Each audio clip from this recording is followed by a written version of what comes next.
আমি বক্তব্য এখানে যারা দিয়েছেন তাদের বক্তব্যের সাথে আমার বক্তব্যের মিল হবে না। আমি একটু অন্যভাবে বলতে চাই। 28শে অক্টোবরের যে কর্মসূচি ঢাকায় ছিল, আমি সেই অতীতকে রোমন্থন করতে চাই না, কিন্তু সেই অতীত থেকে শিক্ষা নিতে চাই। 28শে অক্টোবরের যে সমাবেশ ঢাকায় হয়েছিল, ওই সমাবেশের দিন যদি আমরা ওখানে 2 থেকে 3 ঘন্টা অবস্থান করতে পারতাম, তাহলে আজকে শেখ হাসিনার কাছে আমাদের বেগম খালেদা জিয়ার মুক্তি দাবি করতে হতো না।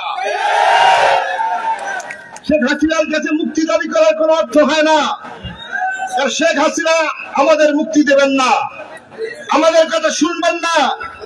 এত অন্যায় অত্যাচার অবরোধের পরও শেখ হাসিনা এখন পর্যন্ত জাতির প্রতি যে দায়িত্ব পালন করেছেন, একটাই প্রমাণ হয়েছে, কচি বলেছে, এটাই প্রমাণ হয়েছে যে এই দেশকে কিভাবে ভারতের অঙ্গরাজ্যে পরিণত করা হবে সেই চেষ্টা নিয়ে ব্যস্ত আছেন। আমরা তো সেই দিন 71 সালের 25শে মার্চের কালরাত্রিতে যেদিন শেখ মুজিব পালিয়ে গেছে অবিচারের মাটিতে, সেই তো জিয়াউর রহমানকে কেউ বলে নাই যে তুমি স্বাধীনতার ঘোষণা করো, তাহলে জিয়াউর রহমান কেন স্বাধীনতার ঘোষণা করলো? সেই জিয়াউর রহমানের দল দেশ ও জনগণের স্বার্থের জন্য জিয়াউর রহমান সে অস্ত্র ধরেছিল, পরিবার পরিজনের মা ত্যাগ করে সে অস্ত্র ধরেছিল। 1975 সালে সিপাহী জনতার বিপ্লবের মধ্য দিয়ে জিয়াউর রহমান ক্ষমতায় এসেছেন। ওই স্বৈরাচারী সচিব গোষ্ঠীকে বলতে যান নাই যে আমাদের দেশকে মুক্ত করেন। আজকে আমরা কেন বলতে যাচ্ছি?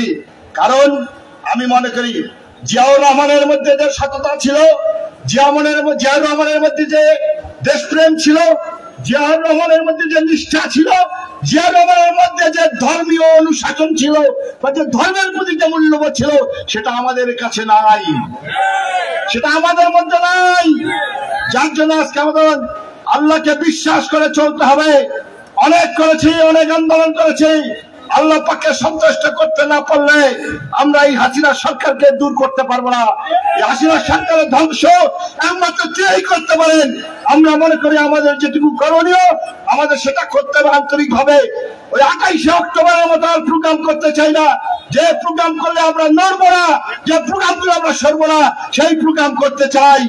আমরা এখানে অনেকেই বলি আমরা রক্ত দেব, রক্ত দিতে হবে না, শুধু দেশের মানুষের মাটিকে, দেশের মানুষকে রাস্তায় নামাতে হবে। যদি নামাইতে পারি তাহলে আমাদের রক্ত দিতে হবে না। আমাদের জনগণের উপস্থিতি দেখলেই শেখ হাসিনা এই দেশ ছেড়ে পালাতে সময় নিবে না।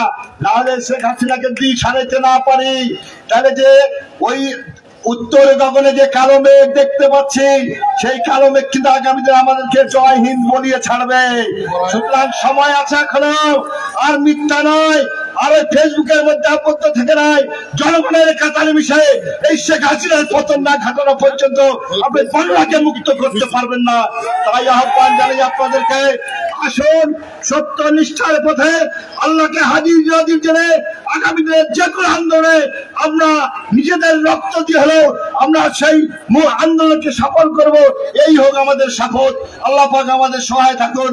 সবাইকে ধন্যবাদ জানিয়ে বক্তব্য শেষ করছি। আল্লাহ হাফেজ।